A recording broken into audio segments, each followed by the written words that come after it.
last minutes ticked down in Sean McVay's tenure with Jared Goff, McVay knew his legacy would likely be defined by whatever he did next. Sure, what he and Goff accomplished together reinvigorated the entire Rams organization, and they had ripped off in a historic run. But as the league slowly caught up to them and their success started to dwindle, McVay faced the reality he can't just win with scheme, which was essentially what he was doing with Goff. McVay is a guy who loves to innovate and challenge himself to operate outside of his typical comfort zone, but Goff's limitations prohibited him from doing that. He could have gone down with the Goff ship and mired in mediocrity, but instead he became a proactive man of action. The Rams traded Goff, a future third, and 2 future firsts to the Lions for Matthew Stafford, and so far, everything has changed. The Rams are 3-0, have the most efficient offense in the league, the highest per-drive scoring percentage, Matthew Stafford is absolutely exploding, and I'll go on the record right now and say he will be this year's MVP. He has 9 touchdowns to just 1 interception, is the highest rated deep ball thrower in the league, and is playing the best football of his 12-year career. Obviously, McVay wanted a quarterback he believed would take this offense to new heights, but there's always a philosophy behind every move a front office makes, and for the Rams that can be boiled down to 3 main categories. McVay had to adjust his own philosophy to win at a higher rate, he wanted to make new adjustments to his own scheme, and he needed to stay one step ahead of the defensive trends across the league. We'll dive into how McVay made those adjustments in a sec, but first I want to give a huge thank you to this week's sponsor, my friends at Geology. Geology creates a simple and effective skincare routine that's customized just for you. Their products are great for both individuals who are brand spanking new to skincare routines, or for those of you grizzled vets who have had a routine you use every single day. If you have acne, oily skin, wrinkles, or puffy eyes, Geology will pick all of that up during the 30-second diagnostic online quiz and customize an entire routine just for you, and it works. I took the quiz the first time they sponsored me a few months back, and I've been using it ever since. My face really does feel better than ever, and their 4,000 5-star customer reviews mean that I am not alone. After you take the quiz, Geology gives you a 30-day trial of their 4 main products: Everyday Face Wash, Vital Morning Face Cream, Repairing Night Cream, and Nourishing Eye Cream, and it's super easy to continue with 90-day supplies of the products you love the most. If you go down and click the link in the description box, you can save up to 50% off your 30-day trial. So just scroll down, after the video of course, and your skin will thank you. Okay, let's get back to it. One thing that makes McVay so special is that he's the best play caller in the NFL when he's operating with a lead. In his career when winning at halftime, he is 40-0. Like 40-0. So he needs his quarterback to be aggressive while efficiently executing his scheme to put the Rams out in front early in the game. With Jared Goff, McVay became increasingly limited in what he could do scheme-wise. Really, his quarterback's unwillingness to push the ball down the field shrank the menu of the ways the Rams could attack the defense. But with Stafford, McVay didn't just have to change his scheme, but his philosophy to become ultra-aggressive and immediately go and get the lead. Usually with Goff, he'd have to set up plays early, then run double moves off of those looks. But with Stafford, he knows he doesn't just have to rely on scheme to methodically set things up. Now he's just going straight for the jugular right from the jump. On just the 3rd play of the McVay-Stafford era, they dial up a double move off of one of McVay's staple concepts, heat, which we can see in the corner here.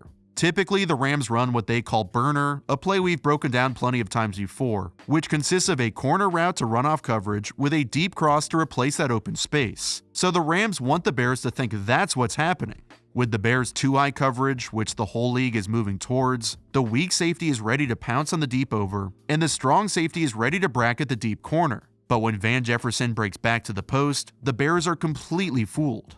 There weren't a lot of plays like this designed for Goff, and there weren't a lot of times where McVay felt like he could call a massive shot play unless he had already set it up. But now he has Stafford, who isn't just relying on scheme, he knows how deadly he can be when he uses his eyes and body language to manipulate the defense. Watch how he opens outside like he's preparing to throw the corner route. This influences Eddie Jackson, who's bracketing Jefferson, so when he opens to the corner and Stafford knows the weak safety is getting held up by the Miami route, he throws 55 yards through the air and to the house. Trying to get the lead as soon as possible has become a trend for McVay, whereas in previous years it was a lot more dink and dunk, death by 1,000 paper cuts kind of an offense, but now the Rams are bombs away early and often. As McVay has changed his philosophy, he also had to change his scheme, and that transitions us into our second category, which is what McVay changed knowing he now had Stafford, who can do things most quarterbacks can't. McVay knew he could open up a lot of new possibilities in his offense while attacking downfield early to get the lead. One thing the best QBs can do consistently to attack downfield is to hit the backside dig, where they'll open up to, let's say, their right side, and when they don't like the concept front side, they can come back over the middle and almost without looking hit the dig route. To do this, they have to trust their pre-snap intel, what they're seeing post-snap, what the coverage is, and how really all 11 defenders are spaced out to have enough confidence to throw a route they can't really see. Well, now that Stafford has consistently put that on tape, McVay knows he can then scheme off of it and really do some damage. There are a lot of special elements of this play call, but the primary one is the backside dig and go. McVay knows if you can pair double moves with something you've already put on tape, so the defenders are already anticipating the first move, it makes offense really easy.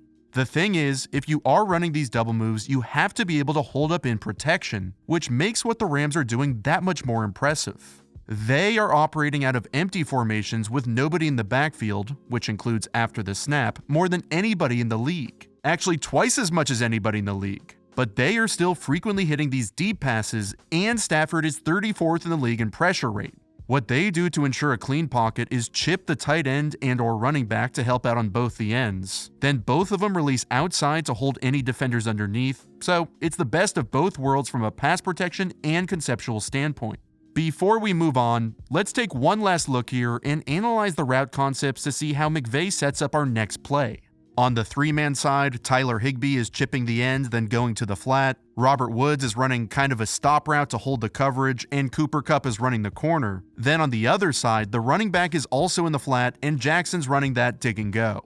Well, 2 weeks prior, once again out of an empty formation, Higbee is chipping and going to the flat. Woods is running the stop. Kupp stems vertical like he could be going to the corner, but then runs the post. And on the backside, it's the same, but with a swirl route from Van Jefferson. This time, Stafford starts to his left to hold that side of the coverage, then comes back to the right to hit Kupp deep. And the fact McVay can make both of these concepts look identical formationally and conceptually makes this extremely challenging for the defense. Plus, it's all out of empty formations. This play perfectly segues us into our third category, which is that McVay foresaw defenses shifting to more 2 high safety coverages as opposed to 1 high safety coverages like the last several years. The idea is that teams are allocating more resources to the pass and to defending the deep ball to try and keep everything in front of them, which is good in theory, but if you can hold down the backside safety, you can create explosive plays over the top.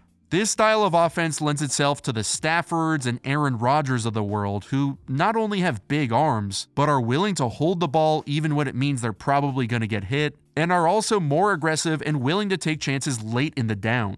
Nowadays, it's all about holding one safety with a concept to isolate the other. Here the Rams use that swirl route, and what's absolutely crucial is that Stafford manipulates Eddie Jackson with his eyes. If Stafford was staring down Kupp, Jackson would just drop and get depth, so then this play probably wouldn't work. But by Stafford not looking where he wants to throw, that's what makes the difference. On the three-man side, you can see how this isolates the safety. He has both Kupp and Woods to account for, so if both go vertical, he's forced to choose one. And this isn't the corner's fault either, because he's in a trail technique anyway. So this isn't anybody on the defense's fault, it's just really good scheme and really good quarterback play. A great quarterback like Stafford, paired with a great coach like McVay, has allowed everything on their offense to open up.